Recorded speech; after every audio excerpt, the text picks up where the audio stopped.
இபிஎஸ்க்கு அடுத்த ஆப்பு செங்கோட்டையனின் அடுத்த டார்கெட் தலையசைத்த அதிமுகவின் முக்கிய புள்ளி. அதிமுகவின் முன்னாள் தலைவர்களான எம்ஜிஆர் மற்றும் ஜெயலலிதா இறந்ததிலிருந்து கட்சி தொடர் தோல்விகளை சந்தித்து வருகிறது. வருகிற 2026 சட்டமன்ற தேர்தலில் அதிமுக வெற்றி பெற வேண்டும் என்றால் அதற்கு பிரிந்து சென்றவர்களை மீண்டும் ஒருங்கிணைக்க வேண்டும் என தற்போதைய அதிமுக தலைவர் எடப்பாடி பழனிசாமிக்கு கட்சியின் மூத்த தலைவர் செங்கோட்டையன் வலியுறுத்தியிருந்தார். கட்சியின் உள்விவகாரங்களை பொதுவெளியில் பேசியதால் செங்கோட்டையன் பதவிகள் பறிக்கப்பட்டது. மேலும் செங்கோட்டையன் கட்சியின் அடிப்படை பதவியிலிருந்தும் நீக்கப்பட்டார். அதன் பிறகு செங்கோட்டையன் தமிழக வெற்றிக் கழகம் கட்சியில் இணைந்து பெரும் அதிர்ச்சியை ஏற்படுத்தினார். யாரும் எதிர்பாராத நிலையில் தமிழக வெற்றிக் கழகம் கட்சியில் இணைந்த அவர் தனது அடுத்த கட்ட நடவடிக்கையான கூட்டணி பேச்சுவார்த்தையில் கையில் எடுத்துள்ளார். இந்த நிலையில் அதிமுகவில் இருந்து இன்னும் சில முக்கிய அமைச்சர்கள் தமிழக வெற்றிக் கழகம் கட்சியில் இணையுள்ளார்கள்.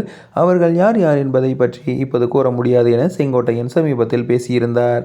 அதற்கான வேலைகளில் ஈடுபட்டுள்ள அவர் முதலில் அதிமுகவின் தற்போதைய கன்னியாகுமரி எம்எல்ஏ முத்துகிருஷ்ணனை விஜய் கட்சியில் இணைத்துள்ளார். அடுத்ததாக தூத்துக்குடி பக்கம் தனது கவனத்தை திருப்பியுள்ளார். ஜெயலலிதா ஆட்சி காலத்தில் தூத்துக்குடியின் மாவட்ட செயலாளராக இருந்த செல்லபாண்டியன் இபிஎஸ் வருகைக்கு பிறகு அந்த பதவியிலிருந்து நீக்கப்பட்டு டம்மி பொறுப்பில் அமர்த்தப்பட்டார். இதனால் அவர் இபிஎஸ்ஸின் மீது அதிருப்தியில் இருந்ததாக தெரிய வந்தது. செங்கோட்டையன் முதலில் குறிவைப்பது அதிருப்தி எம்எல்ஏக்கள் என்பதால் அதரின் பட்டியலில் அடுத்ததாக இருப்பது செல்லபாண்டியன் என்பது தெரிய வந்துள்ளது. செங்கோட்டையன் செல்லபாண்டியனின் தமிழக வெற்றிக் கழகம் கட்சியில் இணையும்படி கூறியதாகவும் அதற்கு அவர் எந்த மறுப்பும் தெரிவிக்கவில்லை என்றும் தகவல் வெளியாகியுள்ளது.